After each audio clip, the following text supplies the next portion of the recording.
Hello guys, good evening sa inyo dyan.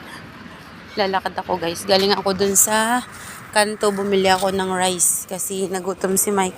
Tsaka bumili din po ako ng ice cube. Kaya yun, kakain siya ng dinner. Sumakay ako papuntang kanto. Nagulat ako, 15 kinuha ni kuya sa 20 pesos ko. Nagulat ako. Nagtanong pa ako sa kanya, 15 pesos kuya? Oo daw. Eh, ang lapit-lapit lang naman na sinakyan ko. Diyos ko Lord, dapat 10 piso lang yun eh. Sana pala naglakad na lang ako. So ayun, pauwi na ako. Hindi na ako mag-tricycle, sayang ang pera. Ay! Muntik pa matapon ng yelo. Ay.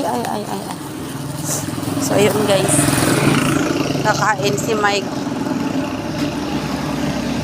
Kakain si Mike at anak niya. Sila lang dalawa kakain, ako hindi ako kakain. Ay nako. Ayoko mag-tricycle. Mahal-mahal ang sinisingil sa akin. So ayun guys, lakad-lakad na lang ako. Hinintay niya ako dun sa kanto ng Ilas. Katapos ko lang din maghilot kay Kap. Ay nako, laban lang. Laban lang sa buhay. Stay strong. Ganun talaga. Walang nag-i-stay, walang forever. Lahat naghihiwalay, lahat iniiwanan. Charot, hugot yarn. Wala, may aso doon, nakakatakot. Ang dilim naman ng bahay na to, parang may mumu. Tayo ang balahibo ko sa inyo.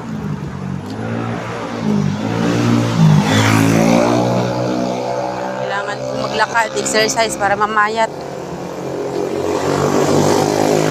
Mamayat talaga ako nito kasi walang breakfast, walang dinner, di ba? Sana all. Pero nag-lunch ako konti. Sayang ang bigas eh. Sayang din ang ulam. Lakad yarn. Para ako nagsimbang gabi, no? Speaking of simbang gabi, malapit na pala. Kisimba na naman kami ni Ate Linma. Gigising na naman kami ng 3:00. Ay nako.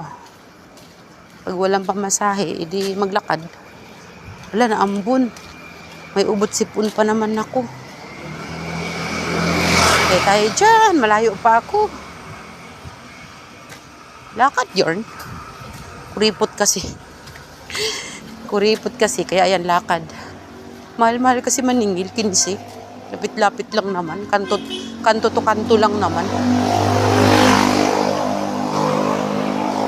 Lapit na Pasko guys. Masaya kayo sa Pasko? Saka New Year? Ako hindi. Hindi ako masaya. Napipilitan lang ngumiti. Kahit hilaw. Kulang sa luto. Aray, nangangalay na yung kamay ko. Ay, naku Lord, tabang mga langit. Tawarin sa mga kasalanan amin. For Diyos por Santo. Maria Trinidad Katawanan. Okay, hanggang dito na lang aking video guys. Thank you for watching. I love you all. Bye-bye. Good night sa mga natutulog dyan. Thank you.